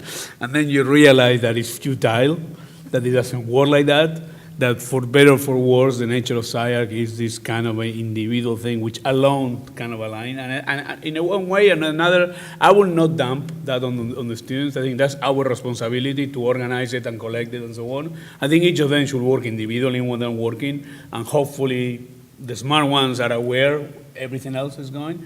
So, but the other thing, it would open the door. I really think we should, at least, let's try it once, for at least even for the sake of diversity, right? So let's try one and see what happens. But I would say, for example, a basic principle, I would argue for much of the thesis that it will be interesting to see. It will be interesting to start to see a couple of work. They are not so monomaniacs about the medium. It seems that all the successful theses, they have a clear idea, and they have a kind of a monomaniac obsession about one singular medium of representation or simulation, which I think is pretty interesting. But it will be interesting to start to see a couple of them, then start to mix certain mediums as a kind of a foil or some kind of a narrative in relation to how that can operate with other constraints and other possibilities. I don't know, maybe it doesn't work, but I like, don't get me wrong, my heart is always to the one that all renders, or all animation, or all drawings, or all models, and so on. But to start to see a couple of them and say, okay, what if I do this obsessive drawing thing, but at the same time I'm trying to build a model that is not just another astral representation of the thing, but the model engaged with a whole series of other rules, like, let's say, gravity. Or, I mean, like, I'm not saying like big complicated rules, but simple rules. Or instead to put the object floating along, can we put it in the urban tissue? I don't know. Right. Start to try small tricks and tweaks here and there on multiple mediums. Then I think it will make the work. I think it will make the work more dirty. But I think that's okay. If I had to be critical on one thing in the last 8-year progression, it has becoming more and more chirurgical. It's more and more surgical. It's more clean and precise all the time. And I think to throw a little bit of dirtiness, because anybody who works in projects and multiple variables, they tend to be more dirty and corrupt than the pure abstraction. And if we can make that into part of the argument, it may be a possibility. Yeah. I don't know. I'm not saying that in this year 98 theses go into that, but to have 7, 8, 10, they start to introduce that problematic, it could be, I don't know, that would be a good first thing to do. I think I'm saying this enough, this is just a collective we. I think we're building shy. Like we're in the same way it could be like gun shy. You know, we're a little bit nervous and think that, oh, that's gonna, like what you're talking about, oh, that's gonna ruin it. Yeah. Right? And geez, if that does, you know, it ought not to. We understand exactly the stratospheric possibilities within Thesis. This isn't to eliminate that, but to just say, and here's the building, damn it. You know, it's like, it's okay. It's not a, you know, I mean, one thing I would even strongly suggest, I tell my thesis students this, but this goes back to the idea of plausibility politics. Like when a project comes to one's office or to a competition, and it's a real project, the world has produced that. And it's a complicated set of conditions that produces it, of financing, of site, of moment, of politics, of programming. And there's projects that those who organize that effort are thinking about and referring to. And so when a project comes to you that's an actual project, all of this stuff is already baked into it. And it's an incredible thing that you get to work on. So I think one thing is inventing a program and inventing a site, you automatically eliminate all of that stuff. It does not make your project better. It actually does make it more dismissible. So I would strongly urge everyone to simply find a project that exists or is about to exist or was done recently and would be redone, because it comes with all of those things already in it, and one can then, so that if one simply understands it that way and then thinks, here is my intention, here's the full reality of this project, what does it mean when my intentions meet that reality, and proceed from that, you're further along. I think it will be the last step in becoming a butterfly. I mean, I remember we used to have crazy projects that the program was an asylum. Right. You know, like it used to be this weird association. We got rid of that. Yeah. I mean, we don't have that often anymore. But I think that, I don't know. I think to mix a couple of things, it will be, I just think it will make it more interesting, not less interesting. Yeah. And I think that's a reality where I think that the world is really operating. And I think the world and culture is changing around us, and I think it's an opportunity for us to engage that conversation without changing or giving up anything of what we are interested in doing. So I want to be very clear about this.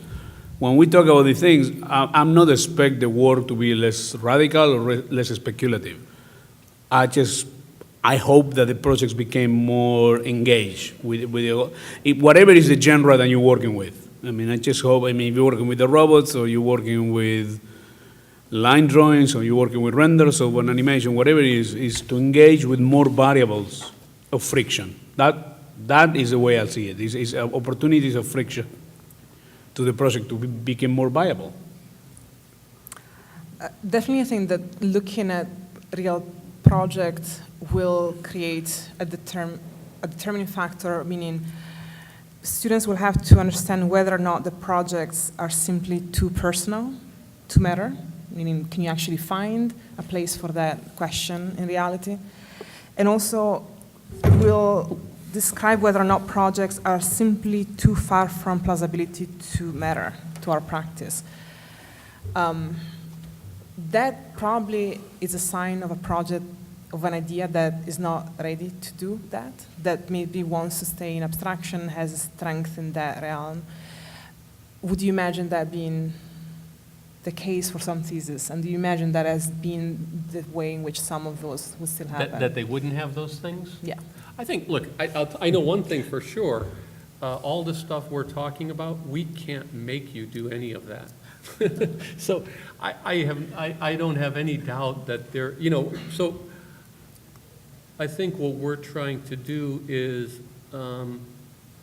throw a kind of challenge on the table, not a requirement, right? So I think there are, it's the same way, like I think last year, I know this was a discussion, and I've said it again, like I say, I don't think, while you need some technique in your project, don't make technique thematic. In other words, my project is about this kind of projection or this kind of drawing.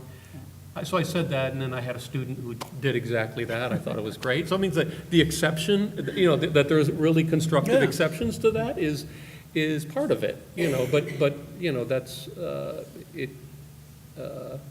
So we're not, I don't think, at least when I'm talking, I'm not trying to say these as I think at the end of the day, it's a matter of quality. I mean, it's about to introduce, as I said, new possibilities into the combination. But at the end of the day, not every viable project is good. I mean, because you prove that it can be built, or prove it's real enough, make it by default good. Neither because you make it incredibly convoluted and abstract and full of stuff, make it relevant as a disciplinary project neither.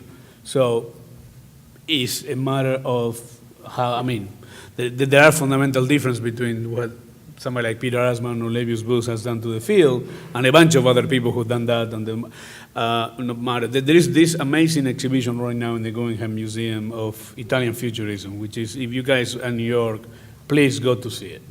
And there's a couple of very disturbing, weird things and curatorial ways, like, for example, the Santalia part is the smallest part in the exhibition. And so, like always, architecture.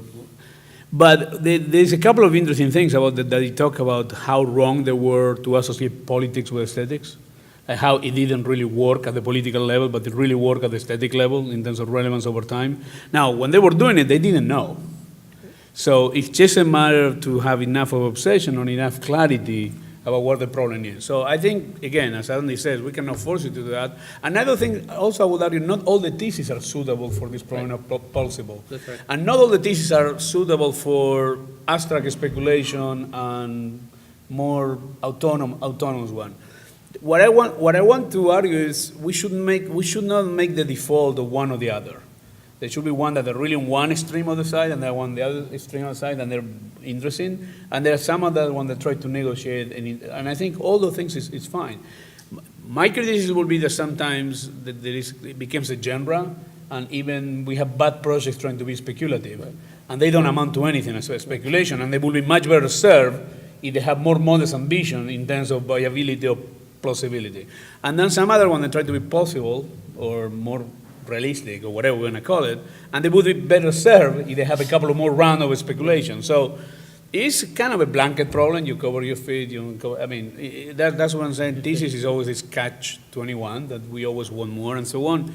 But I don't know. I think we should embrace those things as another layer of the repertoire, and not something that you do it later, or it's a kind of after effects or after production that it will happen, that somebody else will take care of it, that eventually you will hire a bunch of consultants, and they will solve it for you. It's good to use that as a speculation as part of the problem. I'm not sure that plausibility becomes a way of construction. No. To me, is how you approach real problems is not usually and only a technical one. I think actually we probably would be very good at that. I think knowing our students, we probably would reinvent You have the to way promise to. an architecture consequence. It Yes, doesn't need that to to be. me- that to me- It's not a building. The project has to promise an architecture consequence. That to me is a bit more interesting or more important, that it's not just a visualization problem, the one we do. And I think No. somehow would become another level of visualization, the one we do, technically speaking. I think is more embracing the politics of a project beyond what your scenario planning to make that plausible is. I just think that there is a moment where we can not also craft the political consequences of a project. No. Since that seems to me the secondary step. If we just keep everything inside, then a stylistic project, not to be the stylistic project again, embraces other issues. Those issues are invented, or are they actually coming from a status quo outside of the school, and that becomes enriching or demeaning for what we're doing? I mean, that is the major question, I think. It's not a technical issue of making the artifact, which I think we can do amazingly. So I don't think, maybe we haven't done it in Thesis for a while, so we haven't seen material experimentation, because I don't honestly think that's something we're good at, I think, in SCI-Arc. We're good at construction. I don't think the novelty really is there, or the criticality is there in many ways.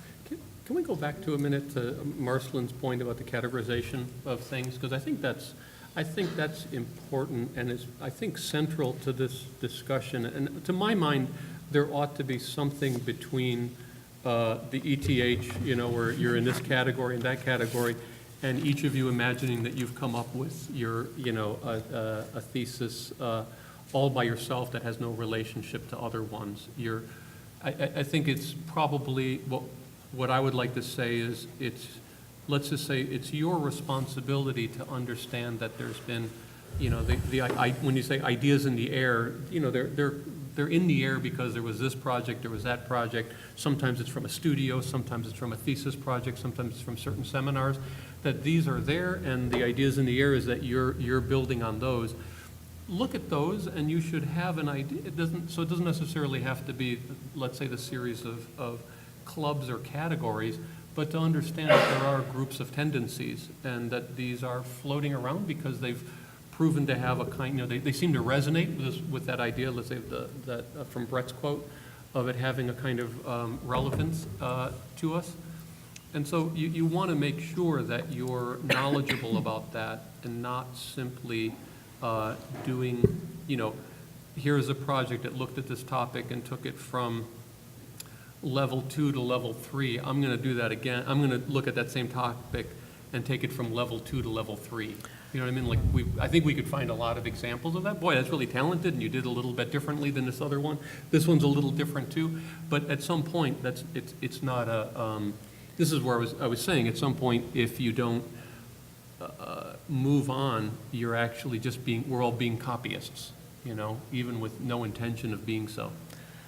And I guess that's the fundamental question I have, is that act of moving on, what does that entail? And I think there's not one easy answer. It's not about doing CDs of it and saying, it might be, and someone might actually produce a really, odd set of construction documents for how that is going to be constructible. But Yeah, that's, I think, the fundamental question, and maybe touches on something Hernan brought up as well, with the sort of mixing of various media that would have different kinds of constraints or resistances, where the project would exist in, different instantiations, and those might actually challenge it in ways that propel it forward. I think that's the really exciting open question still. As the last topic, I think, and this is probably what we can afford in terms of time, I wanted to ask, I feel like we had some kind of revival of authenticity in the school, either through hyperrealistic, which I am completely guilty of, hyperrealistic materiality, authenticity through either hyperrealistic materiality or going back to the past in a romantic way, like tools of axonometric drawings. There is somehow this idea that you go back to the true old-fashioned way, or you have to embed this back into the contemporary way. And that became, again, in my experience, more of a technical problem in terms of tools rather than actually opening up to the consequences in the future in terms of tools and the consequences in the future in terms of reality of construction. Somehow, I think that happened, and I think not only in our school, in many other schools, this nostalgia happened. I'm saying nostalgia in a bad way. I don't think it's a bad way. I think it produced novelties in many ways in many of our work and students' work, but I think that's, again, part of understanding reality as being needed into the discipline and then being incorporated through.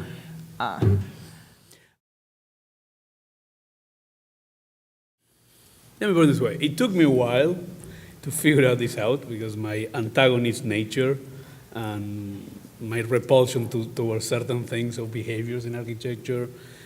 But in the last year or so, one of the conclusions that I came, that it was maybe it was obvious for everybody to see it, but it took me a long time to figure it out and became obvious, that the most important things that computer brought to the table is the possibility not of new authenticity, but to produce new coherences.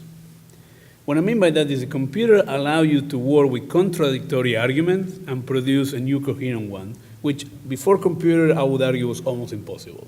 Either you open in one territory or another one. And I give a simple example. If you take, like, for example, in the first half of the 19th century, the whole discussion between Romanticism versus rationalism, particularly German rationalism.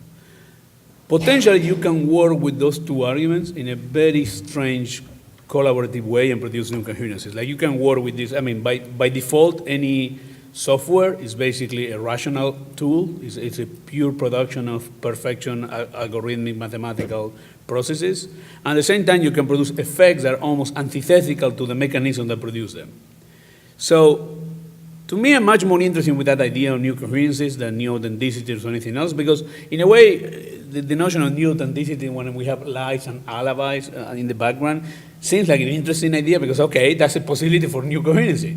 A new authenticity mixed with lies and so on. So I'm much more interested in that possibility of new coherences. That's what I'm saying, the notion of the now, it seems more important to me because that's what I would say. I want to be careful that we don't go into the clever, for me it's important that we don't repeat cycles, right? The modernism was very dogmatic about certain things, then postmodernism became clever, critical commentaries on that and so on.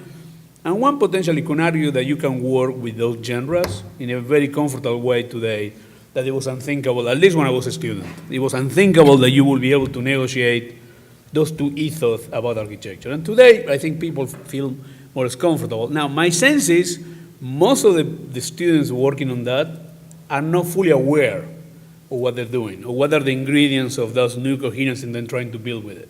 And that's what I would argue that to me is more important. So it's not so much if we go nostalgia, hardcore, back-to-basics material and so on. Neither is about the sake of technology argument for the sake of it, but it's much more how we intersect those two things and we work with new coherences. I really believe that true innovation happens in the intersection of technology and humanism, and I think those are the possibilities, and that's what I would be interested to see, so that there are these kind of a new coherences emerging, which I think, if you ask me, that is the most promising part of the state of where Thesis is today. My concern will be that it keep presenting this dichotomy, that you have to be on one side or the other one, but that there are possibilities how those things can start to intertwine. And I think we see a lot of examples in the student work, but by the way, in the faculty who advise them, we see a lot of that going on these days. So maybe we should be much more open about that and be much more outside the closet about those things, and not to work. I mean, I can make a case about pretty much. Well, I don't know all the students, but at least the one I know, and I know all the faculty. I can make the case that each of us, in one way or another, are we doing that, and we're doing it with gusto and comfort and so on, without talking that much about that. Even though each of us have our own preconceptions, like. I have a visceral reaction usually to anything that has to do with postmodernism, but I'm very aware that I do in a lot of postmodernism things, operations. I'm fully aware of that, even though I don't want to really talk about it and so on. So I think the new coherence, to me, and I think the technology and the computers is allowing to do that. And honestly, I believe that's one of the main contributions that SCI-Arc is doing to this course. When you go to any other schools, they're in one side or the other. We are one of the few that I think is comfortable going back and forth between that. And I think we should own that, and we should start to be much more clear about that. And I think that, to me, in a way, is what Thesis has been building. And I would say it's one of the things that Thesis revealed to me the other way around. I think it's one of the things that, to me, looking backwards in the work, that to me is one of the things that SCI-Arc Thesis has produced. It has produced that idea of a new coherency, which, I mean, it may have new authenticity, it may have other components, but if you ask me, I think we should own that, because I think we are the only school that can do that. And if we can add constraints, reality, and so on to that, another element more into that new coherency, even better. No, I agree, and my visceral reaction to postmodernism is hardwired, I think, in me. But what's interesting, and there's a lot of things that have come up. Like an Italian, I think. Like that have come up in SCI-Arc theses, and that maybe even topics some of my colleagues have introduced, that I've introduced, that are, let's say, if one was to look at it objectively, are ill-advised. You know, the figuration, the humor, the whatever, the awkward, the grotesque. And it's odd. And I think this is part of looking, so if we wanted to look at the kind of content of some of the experimentations, I think there's been a bravery, if one sort of toys with postmodernism and produces fat, right, the Sam Jacobs and his former partners, I would say that's bad. If one suddenly realizes, well, here's this entire blind spot, an entire range of possibilities that no one touches, because you know once you touch that, it's like the third rail on a subway line, you're electrocuted and you're dead. No one touches it and thinks, all right, well, what if you just kind of brush it a little bit? And it'll suddenly goose the work into a whole different direction. You know, it's like there's a terrific bakery near my house, and they have these chocolate chip cookies, and they're to die for. And sprinkled on the chocolate chip cookies are salt, which is what makes them so incredible. And I don't want salty chocolate chip cookies. It's like, wow, I would have thought, put salt in there. And it just suddenly, so, you know, I think it's really interesting to know that there's a lot of things that people are doing and they're talking about that we're really, I think a lot of your advisors are just hardwired to think are a terrible idea.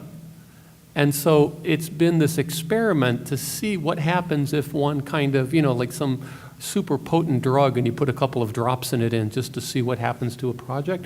I think there's been that, and it's so it's really interesting. And but I think that's and I think it's the same thing with the drawings and the axonometric.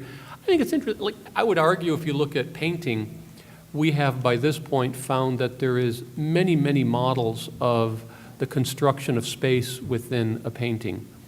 If one looks at architectural drawings, which is to say the construction of a three-dimensionality onto 2 dimensions, there are much less. And, you know, those of you who take classes, you know, we work very hard at kind of getting in there with a scalpel and cutting it apart and reconfiguring it and things like that. But it is much more difficult. So I think one of the things that did happen was with axonometrics, with other kinds of drawings, I think there was an effort to reclaim the range that we do have and not just think, I think, you know, I talk about the perspectives and et cetera. You know, I think it was understanding, well, look, here's a range, we can build on that. I think whenever it turns to the axonometric doesn't fall into the same category as dabbling in literal figuration, but it's a little like that. It's not about, gee, go back to an old form of drawing. It's like, let's make sure we open up this whole tool chest and understand that we have to grow out of the full range of possibilities. Well, I guess in much the same way that grayscale or the decision to work purely in black and white, I think would be,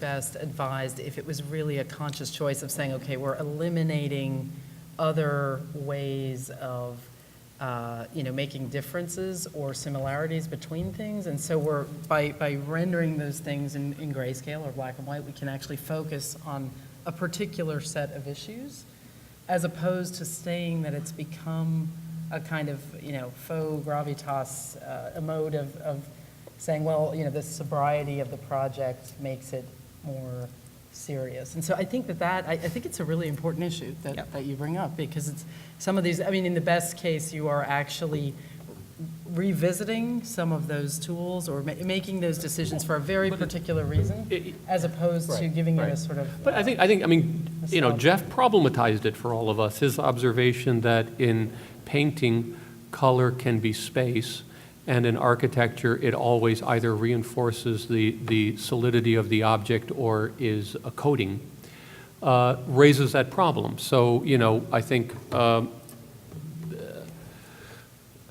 I think part of the reaction, the black and white reaction, is understanding, oh shit, color is a really big problem in architecture. So, it's taking absolutely that should not be avoided. It just has to, that's what happens. It's like with the Libeskind, the micromegas. Once something, the nature of an architectural drawing and its reality relative to building versus something that exists autonomously, once someone turns that into a big problem for you, you can't go back and, put the genie back, what is it? Pandora back in the genie lamp? I just wanted to say this Box. because it seems to me that the way in which you talk about the projects is a conscious adult way to think about it, whereas sometimes I find those becoming more of a reaction to a current status quo, and you go back to something that you think is authentic or somehow more sober to claim seriousness or another level of the project. I think it's more of a reaction sometimes, and rather than being the right tool for the right problem to solve at the right time of that idea. And maybe that's something that I just want to be a differentiation between authenticity as a stylistic approach to thesis, or authenticity in terms of what matters, and authenticity that we create as a school, or an audience that we create in the school, or an audience that is actually already existing outside of the school, and we should somehow open the door to, at least being aware of where you position your thesis and where in the state of thesis you enter and how much work has been done and what is left to do. I think that probably was the only hope that the symposium, so for today, was trying to, so that we don't throw around this problem of plausibility and reality without understanding there are huge consequences in moving outside of these walls, or also staying inside of these walls. So maybe the theme for the summer is believe it or not.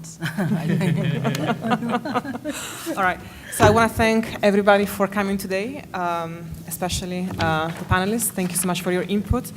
And I will see all of you on Monday, the 24th, when we're going to have our final for thesis prep. Thank you.